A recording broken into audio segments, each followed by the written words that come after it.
कि भाई कंप्रेसर के मतलब होता क्या है, ये काम कैसे करता है जी। अच्छा, एक बड़ा आम सा सवाल है जो अक्सर लोग हमें कॉल करते हैं जब कार हेल्पलाइन के ऊपर एसी सर्विसेज के लिए, तो अक्सर वो कहते हैं कि जी गाड़ी हम एसी काम करता है लेकिन 2-3-4 मिनट के बाद जो है ना एसी ट्रिप कर जाता है। तो ये जो ट्रिप होता है एसी, इसकी क्या वजूहत है कि किस वजह से ये ट्रिप होता है, और ये क्या अच्छा होता है, या अगर कस्टमर की ये कोई फॉल्ट की वजह से हो रहा है तो किन वजूहत की वजह से ये एसी ट्रिप करता है? इसके अंदर 2-3 चीज़ें होती हैं। एक ये होता है कि हमारी जो एसी ट्रिप होना है जो है ना वो अच्छा होता है। वो इस बुनियाद पे अच्छा होता है कि जब एसी कूलिंग पूरी करे और फिर वो ट्रिप कर दे। ठीक है। इस बुनियाद पे तो हम इसको अच्छा समझते हैं, ठीक है। क्योंकि वो अगर ट्रिप नहीं करेगा तो मुसलसल चलता रहेगा, खराब होगा, उसका नुकसान है। ठीक है। और आगे हम दूसरे पॉइंट पे आ जाते हैं कि एसी हम अगर ऑन करते हैं तो वो थोड़ी सी कूलिंग करके ट्रिप कर जाता है। उसके अंदर 2-3 मसले होते हैं। EFI गाड़ी के अंदर ये इशू है कि अगर आपकी गाड़ी हीट अप हो रही है, टेम्परेचर हो रही है, तो आपका एसी ऑटोमेटिक बंद हो जाएगा। ठीक है। ठीक है। दूसरी चीज, अगर आपका कंडेंसर का फैन या रेडिएटर का फैन बंद है, ठीक है, सही चल नहीं रहा, फिर भी आपका एसी ट्रिप कर जाएगा। ठीक है। और ये देखें, ये टर्बो का कंप्रेसर है। ठीक है। ठीक है जी। इसके ऊपर उन्होंने एक स्विच दिया हुआ है। ठीक है। जब इसका हेड प्रेशर ज्यादा होगा, जब ये अपनी म्याद से ज्यादा गर्म होगा, उस वक्त एसी ट्रिप कर जाएगा। ठीक है। फिर जब ये अपने दरमियान, ये जब इसके वो अपने आएगा कूल पे आएगा, जब तो दोबारा से वो दोबारा से ऑन हो जाएगा। ये चीज़ है। और एक चीज़ और जी, जिन गाड़ियों का कैटल कन्वर्टर चोक होता है उनके अंदर भी ये फॉल्ट बहुत ज़्यादा आम है। लेकिन कैटालिटिक कन्वर्टर है जी, उसका इससे एसी के उससे ट्रिप होने से क्या ताल्लुक होता है? उससे इसका ट्रिप होने का मकसद ये है कि जब कैटल कन्वर्टर आपका चोक होता है ना, गाड़ी लोड लेती है। ठीक है। जब गाड़ी लोड लेती है तो गाड़ी हीट अप भी होती है। ठीक है। ठीक है। और दूसरी चीज़, अक्सर कैटल कन्वर्टर जिन गाड़ियों का ज़्यादा चोक होता है ना, अगर हम अंधेरे में उसका बॉनेट खोलें तो कैटल कन्वर्टर बिल्कुल सुर्ख हो जाता है। ऐसा ही है। उसमें 2 निशानियां पाई जाती हैं कि या तो वो एक बिल्कुल सुर्ख होता है या अंडे की जलने वाली जैसा स्मेल होती है। जी, जी। अच्छा जी, इसमें ये होता है कि हम क्या काम करते हैं कि कभी कभी हम कंप्रेसर लगाते हैं तो हमें इस चीज़ का ख्याल रखना चाहिए कि कोई कंप्रेसर हम इस तरह का बड़ा तो नहीं लगा रहे कि जो कैटल कन्वर्टर के बिल्कुल पास है। अच्छा। अगर वो ज़्यादा पास होगा तो उससे भी इसको हीट मिलेगी। सो बेसिकली जो मुझे समझ आई है सजाद साहब, आप कहना ये चाह रहे हैं कि गाड़ियों में जो एसी का ट्रिप होना है, एक तो वो बेहतरी है अगर तो वो नॉर्मल अपने टाइम पे हो रहा है। अगर उसके अलावा हो रहा है तो उसका असल वजह जो है उसकी गर्म होने की है। जी। चाहे वो कंडेंसर जो है वो गर्म हो रहा है, अब आपने देखना है कि वो क्यों गर्म हो रहा है। बिल्कुल। मतलब उसका जो फैन है वो या रेडिएटर का फैन। अभी हमने लास्ट टाइम एक निसान का एसी किया है। ठीक है। मैंने आपको पिक्चर भी व्हाट्सएप की है। उसका क्या काम था कि ये हमारा जो डिस्चार्ज का पाइप था ना जी, एक तो वो बेंड हुआ था, इस तरह से बेंड हुआ था। मैंने आपको काट के भी दिखाया कि उसके अंदर जो रबड़ था वो खराब हो चुका है। बिल्कुल ऐसे ही। अच्छा, क्या होता है कि जैसे हम पानी की मोटर चलाते हैं, आगे से पाइप बंद कर दें तो पीछे से मोटर को कुछ ना कुछ तो होगा। बिल्कुल ऐसे इसी तरह के इसका भी यही इशू है। जब इसका पैप हम ब्लॉक कर देंगे या इसका कंडेंसर फिल्टर जो बोतल है वो अगर चोक होगी या कंडेंसर चोक होगा तो फिर ये जोर लेगा, लोड डालेगा, फिर ये ट्रिप कर देगा। ठीक है ना। अब वो पैप आधा बेंड हुआ था, उससे क्या था कि कंप्रेसर का जोर भी लग रहा था और इस तरह से कंप्रेसर की लाइफ भी कम हो जाती है। अच्छा, इसी तनाजुर में एक और सवाल आता है कि अक्सर लोग ये भी साथ में कहते हैं कि जी गाड़ी जो है हमारी जब हम एसी ऑन करते हैं गाड़ी बैठ जाती है। ये बड़ी एक आम जुबान में हम सारे कहते हैं कि जी गाड़ी हमारी बैठ जाती है, मीन्स कि गाड़ी की जो पिक है या परफॉर्मेंस है वो डाउन हो जाती है। इसकी क्या वजह होती है? क्या ये उन्होंने एसी का जो कंप्रेसर है ये ऑफ द मार्केट बड़ा लगाया होता है, या अगर ओरिजिनल लगा हुआ है तो फिर क्यों बैठती है गाड़ी? इसमें ये चीज़ है कि हम पहले मॉडलों में ये होता था कि हम मेहरान गाड़ी को एक सेंटर का कंप्रेसर लगा, सेंटर का, ठीक हो गया, जो कि उससे उसके इंजन से भी वो समझे कि एक बड़ी निस्बत हम समझे। ठीक है। अभी ये हुआ है कि बिलालगंज में जापानी 660 सीसी के कंप्रेसर छोटे आ गए हैं। ठीक है। तो उसका मेहरान पे और अदर जो दूसरी गाड़ियां हैं उन पे कोई इतना लोड नहीं पड़ता इंजन के ऊपर। ठीक है। अच्छा जी, बात हमारी ये आ गई कि हम एसी ऑन करते हैं और हमारा इंजन बिल्कुल बैठ जाता है, पिक खत्म हो जाती है जी। एक तो ये है कि 660 सीसी जो जापानी गाड़ी है कैटल कन्वर्टर, सबसे बेहतर जो सबसे ज़रूरी काम है वो कैटल कन्वर्टर का है। ठीक है। उसको क्लियर होना चाहिए। अच्छा, ठीक है जी। ठीक। अगर वो मिसाल के तौर पे 100 के अंदर 50% बंद है तो ये इशू आएगा। ठीक हो। दूसरा इशू इसके अंदर ये होता है कि हमारा फिल्टर अगर चोक है, कंडेंसर चोक है, या हमारे एसी के जो पाइप में है डिस्चार्ज का उसमें कोई ब्लॉकेज है, या लिक्विड के पाइप में ब्लॉकेज है थोड़ी बहुत ही, तो उससे भी ये मसला है। लेकिन अब इसमें सज्जाद साहब एक बात आती है कि अगर मेरी गाड़ी परफॉर्म कर रही है कैटेलिटिक कन्वर्टर का, तो अगर चोक होगा तो मेरी गाड़ी एसी ऑन किए बगैर भी उसकी परफॉर्मेंस बैठी होनी चाहिए। सर उसमें ये होता है ना कि जब हम एसी ऑन करते हैं ना, तो एक तो कैटेलिटिक कन्वर्टर अगर थोड़ा बहुत अब चोक है, तो जब हम एसी ऑन करते हैं वो इंजन के ऊपर एक और एक्स्ट्रा लोड पड़ जाता ठीक है। है। उससे वो बंदे को फील होता है कि यार ये कुछ ज्यादा ही एसी ऑन किया तो ज्यादा ही और जो है ना, इसकी वजह से गाड़ी जब हम बैठना तो अपनी जगह पे, इसके अलावा वो तेल भी ज्यादा खाएगी, तेल भी फ्यूल ज्यादा कंजम्पशन भी जी, ज्यादा जी, होगा, फ्यूल एवरेज इवन भी- इंजन ऑयल भी जी, ठीक जी। हो। अच्छा, जी। तो अब ये छोटी सी वीडियो बनाने का मकसद ये था कि ये दो चीज़ें अक्सर हम लोगों से कार हेल्पलाइन पे हमें कस्टमर्स कॉल करते हैं और वो कहते हैं कि जी गाड़ी हमारी जो है ना लो परफॉर्म कर रही है, उसकी परफॉर्मेंस लो है, या वो बैठ जाती है एसी चलाने पे, या विदाउट एसी के भी नॉर्मली गाड़ियाँ बैठी होती हैं। अभी जिस तरह सजाद से हम बात कर रहे थे, एक तो चीज़ हमें ये जहन में रखनी चाहिए कि एक तो हम जाहिर है कि अगर एसी की परफॉर्मेंस या एसी की जो कंडेंसर है वो चोक है, या उससे मतलब नेचुरल सी बात है कि लोड पड़ेगा।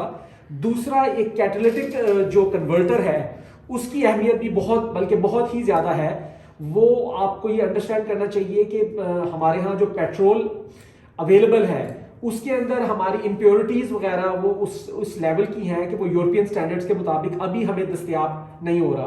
तो एक कुछ अरसे के बाद हमारा जो कैटेलिटिक कन्वर्टर है वो, और जो ऑक्सीजन सेंसर लगा होता है, रिमेंबर कि कैटेलिटिक कन्वर्टर फिर हम किसी नेक्स्ट वीडियो में दिखाएंगे आपको, वो ऊपर वाली साइड पे ऑक्सीजन सेंसर लगा होता है, उसमें कार्बन रेजिड्यूज जमा हो जाते हैं जिससे वो काला, आप समझ लीजिए, हो जाता है। उसकी सर्विस मस्ट है, और जब उसकी सर्विस आप करेंगे ऑक्सीजन सेंसर की, तो उसके बाद आपको कैटेलिटिक कन्वर्टर की क्लीनिंग की सर्विसेज भी ज़रूरत है। ये दो चीज़ें करने से आपकी गाड़ी की परफॉर्मेंस पे बहुत ज़्यादा अफेक्ट पड़ेगा और वो बहुत अच्छी होगी और फ्यूल कंजम्पशन भी अच्छी होगी। लेकिन एक इसमें बात आ जाती है सजाद कि ये दो के अलावा जो फ्यूल इंजेक्टर्स हैं जी, क्योंकि फ्यूल इंजेक्टर का दारोमदार है सारा कि जब उसने फ्यूल इंजेक्ट करना है, जितनी भी EFI गाड़ी है उसमें कि कितना पेट्रोल जाना है, तो फ्यूल इंजेक्टर भी जो है इसके साथ ही कैटेलिटिक के साथ सर्विस कर लेना चाहिए, या उसको सेपरेट भी सर्विस किया जा सकता है और उससे परफॉर्मेंस बेहतर हो जाएगी। उसमें ये है कि उसको सेपरेट भी कर सकते हैं। उसके अंदर ये है कि अगर मिसाल के तौर पे गाड़ी 4 सिलेंडर है जी, तो उसके अंदर ये होता है कि हम उसको उतार के, प्लगों की लीडों को उतार के या इंजेक्टर की ग्रिप उतार के हम देख सकते हैं। अक्सर हम देखते हैं कि गाड़ी स्लो में वाइब्रेट कर रही होती है, ठीक है, या एक्सीलेटर देते हैं तो गाड़ी मिसिंग फील कर रही ठीक। होती है, हमें पता चल रहा होता है। उसमें क्या होता है कि एक आधा इंजेक्टर काम छोड़ जाता है, ठीक है, या हमारी प्लग की वायर कॉइल जो है वो ना काम कर रही हो, तो ऐसे इशू आते हैं। ठीक है। अच्छा, इसमें ये होता है कि अगर मिसाल के तौर पे हमारी कोई पुरानी गाड़ी है या हम उस तरह से उसको नहीं रख सके, तो उसके फ्यूल इंजेक्टर भी हमें सर्विस करनी चाहिए। यानी कि लेकिन जो ज्यादा जो माइलेज है वो आपकी नजर में कैटेलिटिक की जो है वो ज्यादा इंपॉर्टेंट है, बहुत जरूरी है। अगर गाड़ी मिस कर रही है और आप जो आपके जो फ्यूल इंजेक्टर्स हैं वो आप उनको बाहर से देख लेते हैं, लेकिन असल में कैटेलिटिक की जो सर्विस है, और इस सारे काम के अंदर फ्यूल पंप का भी एक बहुत बड़ा किरदार है। ठीक है, अगर फ्यूल पंप जो है उसका प्रेशर कम होगा, वो अपने ही वो एक लिमिट के मुताबिक प्रेशर फ्यूल इंजेक्टरों को नहीं देगा, ठीक है, तो फिर भी आपकी गाड़ी का पिक भी खराब होगा और उसकी एवरेज भी खराब होगी। ठीक हो गया। ये ज्यादातर कोरोला के अंदर इशू ये आता है ठीक। कि उनके अंदर फ्यूल पंप के साथ एक फिल्टर लगा होता है, वो अक्सर चोक हो जाता है। ठीक है, तो ज्यादातर गांव में लोग क्या काम करते हैं, सिर्फ फ्यूल पंप रिप्लेस कर देते हैं, फिल्टर नहीं रिप्लेस करते। तो जब वो नया फ्यूल पंप हम लगाते हैं, चल तो जाता है मगर कुछ अरसे बाद वो जल्दी खराब हो जाता है। ये आजकल लोगों कोरोला के अंदर ज्यादातर ये इशू आ रहा है, ठीक है जी। तो इसलिए उसका जब भी हमें करना चाहिए तो मेरा ख्याल है कि फ्यूल पंप और उसका फिल्टर मुकम्मल रिप्लेस करना चाहिए। ओके, अब हम बेसिकली हमने ये छोटी सी वीडियो बनाने का मकसद ये था कि ये एक आम सवाल अक्सर हमसे पूछा जा रहा था, और सर्विसेज के पॉइंट ऑफ व्यू से हमसे सर्विसेज ली जाती हैं जिसमें कहा जाता है कि जी गाड़ी मेरी परफॉर्म नहीं कर रही। अच्छा, अब पहले हमने थोड़ा सा एसी के मुतालिक आप लोगों को ब्रीफ किया था, क्योंकि गर्मियां आ रही हैं, हम सारे जो हैं वो मतलब नेचुरल सी बात है कि समर में पंजाब के अंदर कितनी गर्मी होती है और लाहौर शहर के अंदर, तो हम सबको ये थोड़ा सा ब्रीफ करने का मकसद ये था कि कुछ चीज़ें आप खुद देख सकते हैं, और जहाँ पे अगर आपको हमसे कोई कंसल्टेंसी चाहिए हो तो आप हमारे व्हाट्सएप के नंबर के ऊपर जब मर्जी मैसेज कीजिएगा, हम आपको एटलीस्ट गाइड कर देंगे। डिस्क्रिप्शन में हम नंबर भी अपना मेंशन कर देंगे। अच्छा, अब अगली चीज़ थी कि जो परफॉर्मेंस के पॉइंट ऑफ व्यू से, परफॉर्मेंस पे ब्रीफली थोड़ा सा हमने बता दिया आपको कि परफॉर्मेंस की जो कम होने की वजूहात हैं, उसमें एक तो आपने कैटलिटिक कन्वर्टर जो है उसको साफ और सर्विस उसकी करवानी है। अगर तो गाड़ी 4-5 साल पुरानी है तो यकीन मानिए कि कुछ ना कुछ उसको कैटलिटिक कन्वर्टर की सफाई से आपको उसकी फ्यूल कंजम्पशन की और उसकी परफॉर्मेंस का बड़ा इफेक्ट पड़ेगा। मसलन अगर आपको कैटलिटिक कन्वर्टर की क्लीनिंग के कुछ पैसे अगर आप चार्ज हो रहे हैं तो उसको ज़हन में रखिए कि वो अपने पैसे खुद ही पूरे कर लेगा, कि हम महीने में जब आप गाड़ी चलाएंगे ना तो माशाल्लाह आपकी फ्यूल कंजम्पशन बहुत बेहतर हो जाएगी। तो एक तो इसको जरूर ज़हन में रखिएगा। ब्रांड न्यू गाड़ियों में ऑब्वियसली वी डोंट रिकमेंड, लेकिन एक गाड़ी over the period of time 3-4 साल गुजार चुकी हुई है, 5 साल, तो फ्यूल के अंदर मींस हमारे पेट्रोल में इतनी इम्प्योरिटीज है, उसके अलावा एनवायरनमेंट में, कि आपको सर्विस करवानी चाहिए कैटलिटिक कन्वर्टर की। एक ये हो गया।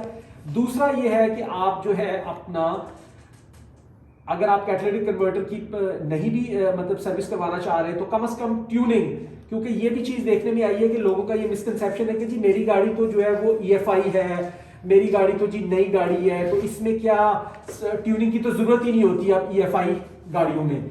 इस चीज़ को भी अंडरस्टैंड करें कि देखें हमारे यहाँ डस्ट कितनी है, पेट्रोल मैंने आपको बता दिया है कि उसमें इम्प्योरिटीज़ कितनी है हमारी, तो जो ट्यूनिंग्स के आप जो पैसे हो रहे हैं जिसमें आप थ्रॉटल बॉडी को बकायदा कोशिश करें कि थ्रॉटल बॉडी को कार्बोरेटर की जो कार्ब्स का जो इंजेक्टर का जो क्लीनिंग का स्प्रे आता है उससे करवाएं, ना कि पेट्रोल से करवा रहे हो।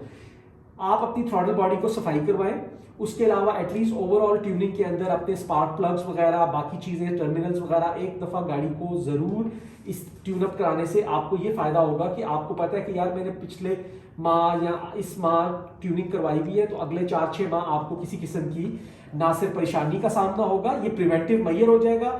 सबसे इंपॉर्टेंट ये है कि आपकी माइलेज और आपकी परफॉर्मेंस गाड़ी की पहले से डेफिनेट सी बात है कि एनहांस होगी in terms of pick and fuel consumption की जो उसकी एवरेज है। यहाँ तक के लिए मेरा ख्याल है ये वीडियो काफ़ी है। इंशाल्लाह नेक्स्ट वीडियो के अंदर हम कोशिश करेंगे कि कैटलिटिक कन्वर्टर और ऑक्सीजन सेंसर आपको निकाल के भी दिखाएंगे, और कोशिश करेंगे कि एक वीडियो हम ज़रूर ऐसी बनाएं कि जिसमें हम कैटलिटिक कन्वर्टर को आपको शो करेंगे एग्जैक्टली कि ये होता कहाँ पे है और हम इसको किस तरह जो है इसकी क्लीनिंग सर्विसेज की जा सकती हैं। अगेन दैट इज़ आप घर पे नहीं पॉसिबल कर सकते, उसकी वजह ये होती है कि उसके लिए you need to have the expertise के जहाँ पे आपको पता हो कि किस केमिकल कंपोजिशन को आपको किस तरह का एसिड जो है अल्कलाइन बेस्ड होना चाहिए, कौन सा वाला केमिकल यूज़ करना है, किस उसकी जो है मिकदार होनी चाहिए, और उसको कैसे आपने कैटलिटिक को साफ करना है। तो यहाँ तक के लिए काफ़ी है। थैंक यू एंड पाकिस्तान जिंदाबाद।